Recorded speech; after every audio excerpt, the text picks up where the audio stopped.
Ngayon naman pumunta tayo sa isang napapanahong usapan dahil lalo na't malalapit na ang mga entrance exam, kaya't samahan natin si Jules Giang sa kanyang Teen Patrol.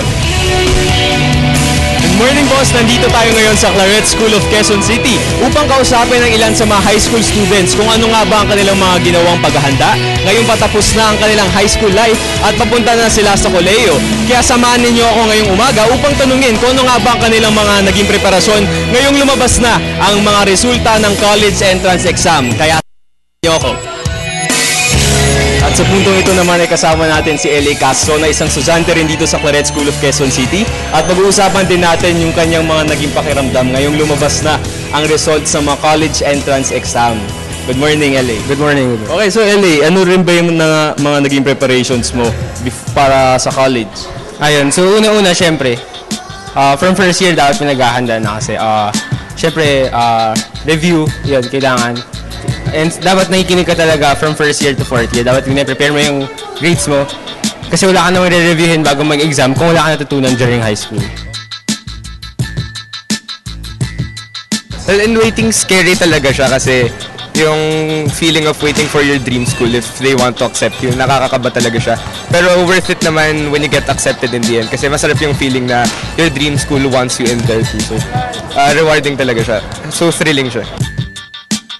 At this point, kasama natin si Rafael, isa ring student dito sa Claret School. Good morning, Rafael. Morning. Okay, Rafael, ano ba yung pakiramdam mo ngayong patapos ng high school life mo? And ano yung mga ginagawa mo for college?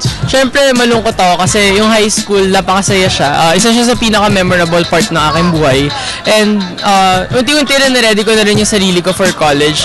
Iniiba ko na rin yung ways and manners on how I do things, especially yung schoolwork. Para na in such a way na mas alam ko, mas masanay ako sa pamamaraan kung saan mas magiging effective siya pagdating ng college.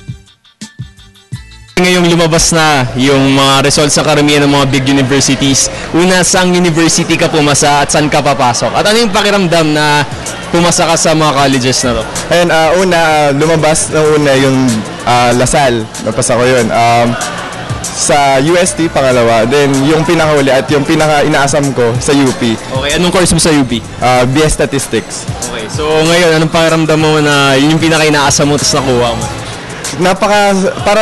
Isa siyang dream come true, napaka-fulfilling ng experience na yun, and napakasaya ng pakiramdam ko dahil nakuha mo na yung gusto mong kunin na university.